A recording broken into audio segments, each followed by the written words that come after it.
ګوره عطا جانه که ته مخ ډېر پټ کړې خو دا پښتانه ته نه پرېږدي نه دي پرېږدي ملګرو. عطا جان چې کوم دی پېښور ته راغلی دی او پښتنو سره څه وکړل د پښتنو ګیر کړلو او دغه کیسه یې ورسره وکړله. راځئ تاسو دا ویډیو وګورئ. دا پس پس تاسو سره یو څو خبرې کوم عطا باره کې. نو ټول نه اول تاسو دا ویډیو وګورئ.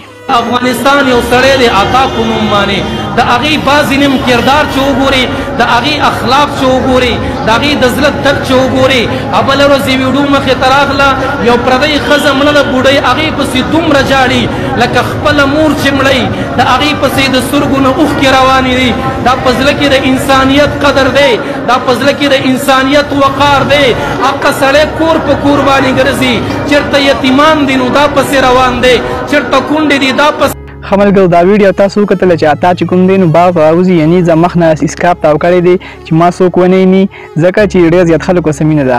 نو دغسې خلکو هغې باوجود وپېژندلو د رکشې ډرایورانو دوکانونو والا او دغسې راغونډ پې شولو ښکلې هم کړل او دغسې تصویران یې ورسره ویستل او دومره مینه یې ورسره وکړله. نو ملګرو عطا بهي د الله ډېر زیات عزت ورکړی په دې وجه چې عطا بهي د غریب په غم باندې جاړي غریب کورنۍ هغې له ځي هغې له ځان رسوي د هغوی چې څه خدمت یې هغه وله کوي نو الله دله ځکه عزت ورکړی دی. ملګرو الله دې وکړي چې عطا بهي الله نور هم کامیاب کی ځکه عطا بهي د پښتنو خدمت کوي په افغانستان کې ډېرې منډې تړلې والي د غریبانو دپاره. دوستان دا ویډیو ما چې تاسو سره هم شریک کړمه د عطا باره کې نو ډېره زیاته مننه. والسلام.